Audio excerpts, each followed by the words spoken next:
Pessoal, bem-vindos à nossa aula. Hoje nós trataremos sobre os sinais de pontuação. Vocês encontram na página 94 do livro de vocês. E nós usaremos, o texto base. Literatura de Cordel recebe título de Patrimônio Cultural e Material Brasileiro. Vamos iniciar a leitura. Gênero literário, veículo de comunicação, ofício e meio de sobrevivência para inúmeras pessoas. A literatura de cordel foi reconhecida pelo Instituto do Patrimônio Histórico e Artístico Nacional, o IPAM, como Patrimônio Cultural e Material Brasileiro.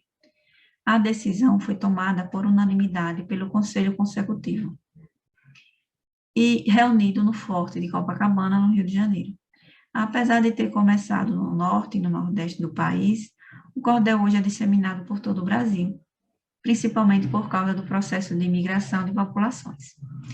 Poetas, declamadores, editores, ilustradores, desenhistas, artistas plásticos, xilogravadores e folheteiros, como são conhecidos os vendedores de livros, já podem comemorar, pois agora a literatura de cordel é patrimônio cultural e material brasileiro, anunciou o órgão em reunião com as presenças do ministro da Cultura, Sérgio Sá Leitão, da presidente do IPAM, Kátia Boguea, e do presidente da Academia Brasileira de Literatura de Cordel, Gonçalo Ferreira.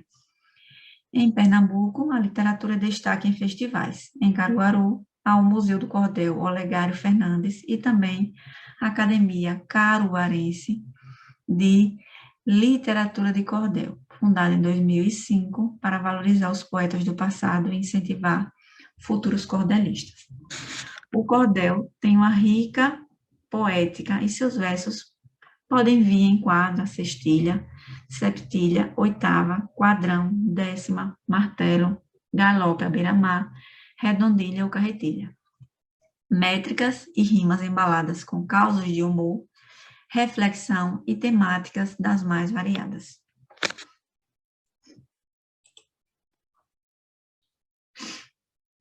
Bem, algumas expressões, utilizadas podem ter causado estranhamento para vocês. É o caso da carretilha, que quer dizer verso de 5 sílabas, sílabas poéticas, não são sílabas gramaticais. Décima é um poema ou estrofe formado por 10 versos. Galope à beira-mar, poema formado por uma ou mais estrofes de 10 versos de 11 sílabas, cujo último verso deve sempre terminar com a palavra mar, ou, preferencialmente, com galope na beira do mar. Martelo é uma estrofe composta por um número variado de versos, geralmente de 6 a 10 versos, usada em disputa poética em forma de diálogo, cantado e improvisado, que são os desafios. E é muito famoso, em desafios, são os artistas Caju e Castanha. Quadrão, estrofe de 8 versos de 7 sílabas, com esquema definido de rima, normalmente usada por cantadores populares. Redondilha, estrofe composta por 4 versos, em que rima o primeiro verso com o último e o segundo com o terceiro. Hoje também existem as disputas chamadas de slam, que os artistas se apresentam em eventos e os versos, muitas vezes, eles são produzidos na hora, Releia a linha fina da notícia. Pernambuco, Paraíba, Rio Grande do Norte, Ceará e Bahia são os principais celeiros de produção e consumo da arte. Agora, releia a definição da palavra celeiro. Celeiro, construção rural onde se juntam e armazenam cereais, forragem ou palha, paiol, tulha. Pode ser também um depósito de provisões, mantimentos. Por extensão de sentido, região ou país grande produtora de cereal. E, por uso de metáfora, fonte abundante de qualquer coisa.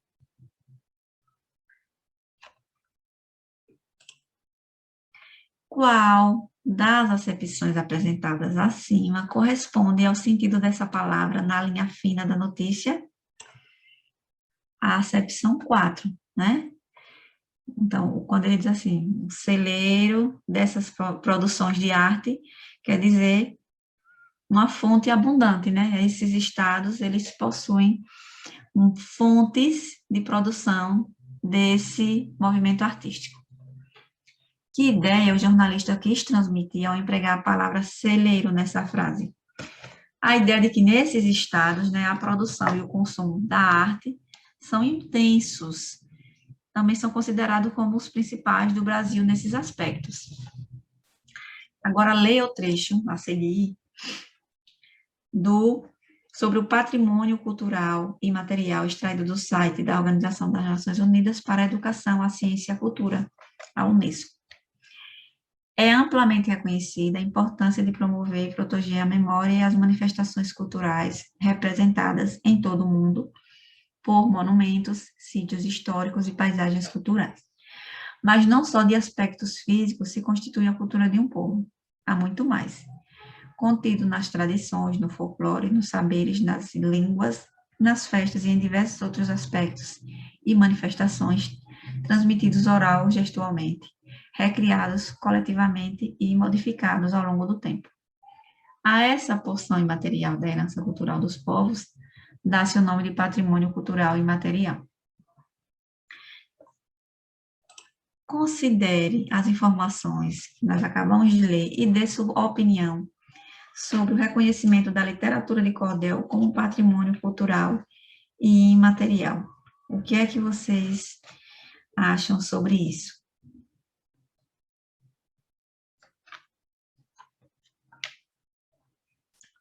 3. Observe. Gênero literário, veículo de comunicação, ofício e meio de sobrevivência para inúmeras pessoas.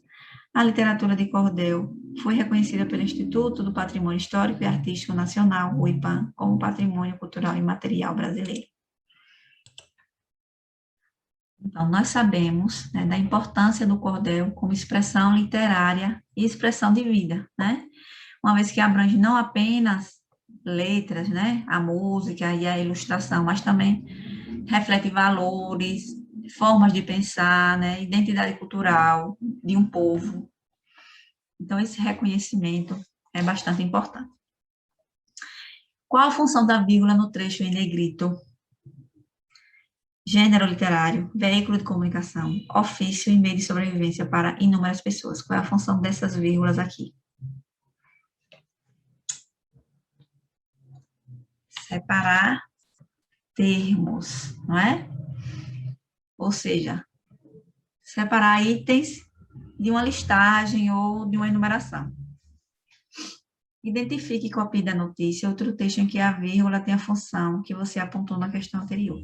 Então, no texto, né, vocês vão retirar um trecho em que a vírgula tem essa mesma função de separar itens, né? Nós podemos utilizar poetas, declamadores, editores, ilustradores, artistas, desenhistas e folheteiros, como são conhecidos os vendedores de livros, já podem comemorar. Nesse trecho também a vírgula ela tem a mesma função. 4. No segundo parágrafo da notícia, que sinal de pontuação foi empregado para destacar o anúncio do IPAM sobre o reconhecimento da literatura de cordel como patrimônio material brasileiro? As aspas, né? Nós vimos aí, peguem aí no livro de vocês, que vocês vão identificar. No segundo parágrafo, o uso da aspa, né? Foi empregado para destacar o anúncio do IPAM sobre o reconhecimento da literatura de cordel. 5. Releia o trecho a seguir. O cordel tem uma rica poética, e seus versos podem vir em quadra, sextilha, septilha, oitava, quadrão, décima, martelo, galope à beira-mar, redondilha ou carretilha. Métricas e rimas embaladas com causas de humor, reflexão e temática das mais variadas. Quantos períodos compõe esse trecho? Vocês sabem que o período é até onde vai o ponto, né? Então, nós temos aí 2 períodos. Como você conseguiu identificar esse quantitativo? Como eu já disse, né? Pela pontuação. Agora, leia no quadro as seguintes funções dos sinais de pontuação. O ponto final é empregado para encerrar o período e também nas abreviaturas. O ponto e vírgula separa orações de um período longo em que já existem vírgulas. Para você não ficar repetindo tantas vírgulas, né, você pode utilizar o ponto e vírgula para separar as orações. Separar itens de enunciados, leis, decretos, considerandos e regulamentos. Agora, a vírgula, né, é a que tem maior número de usos. Separa elementos de uma enumeração. Separa vocativo e aposto. Separa orações intercaladas. Separa adjuntos adverbiais no início ou no meio da frase. Indica elipse do verbo, isto é, supressão de um verbo subentendido. Separa expressões explicativas. Nas datas, separa o nome do lugar. E as aspas?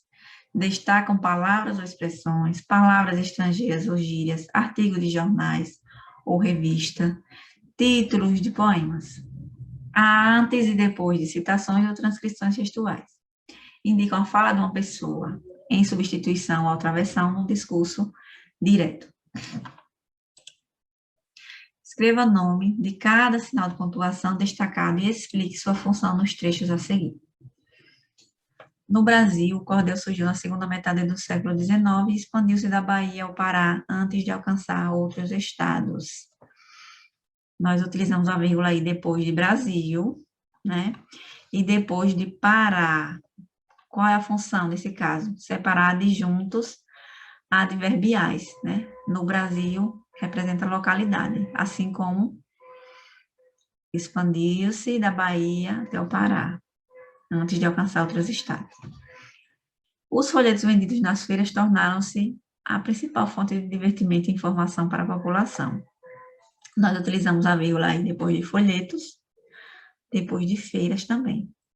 Para separar essa expressão aí, vendidos nas feiras, né? É uma expressão explicativa. Poetas, declamadores, editores, ilustradores, desenhistas, artistas plásticos, xilogravadores e folheteiros, como são conhecidos os vendedores de livros, já podem comemorar, pois agora a literatura de cordel é patrimônio cultural e material brasileiro. Anunciou o órgão, né? Aí já tem um indício de que se trata, né, da fala de alguém. Então, se é uma fala, né, citada por terceiro, nós utilizamos as aspas. De meu pai, agricultor muito pobre, era possuído de uma pequena parte de terra. Meu pai, né, vírgula, agricultor muito pobre, vírgula. Esse agricultor muito pobre serve para explicar quem era meu pai. Então, aí trata-se de um aposto que deve ser separado por vírgula. Releia estes versos. Acordei de madrugada e comecei a fazer risco. Pedi licença ao poeta, meu mestre Antônio Francisco, e puxei pela memória para escrever essa história que chegou como um curisco. Responda, letra A. Com que intenção as reticências foram empregadas no segundo verso dessa estrofe? Para indicar a interrupção do pensamento do eu poético, dando a entender que ele estava pensando ou buscando na memória os versos que estava escrevendo. Qual a intenção, né? Com que intenção os dois pontos foram empregados? Para indicar o começo da história que ele iria narrar. Veja mais alguns sinais de pontuação e suas funções. Os dois pontos. Empregado antes de enumeração, exemplificação, citações, fala direta, declaração de outra pessoa e orações apositivas. Ponto de interrogação. Indica pergunta direta. Se associada ao ponto de exclamação, indica uma pergunta admirada. Porque a gente pode colocar os dois sinais, interrogação e exclamação, na mesma frase, né? Quando a pergunta é uma pergunta também que causa admiração. Ponto de exclamação indica surpresa, espanto, admiração, ordem, alegria, né? Euforia. Travessão é empregado para indicar o discurso direto nos diálogos. Sempre que nós vamos inserir a fala direta do personagem, a gente tem que colocar o travessão. Para isolar palavras ou frases e para destacar uma parte de um enunciado, o travessão pode, às vezes, substituir a vírgula ou até os parênteses. As reticências indicam interrupção do pensamento, dúvida, hesitação ou sugestão. E os parênteses intercalam palavras e expressões de explicação ou comentário.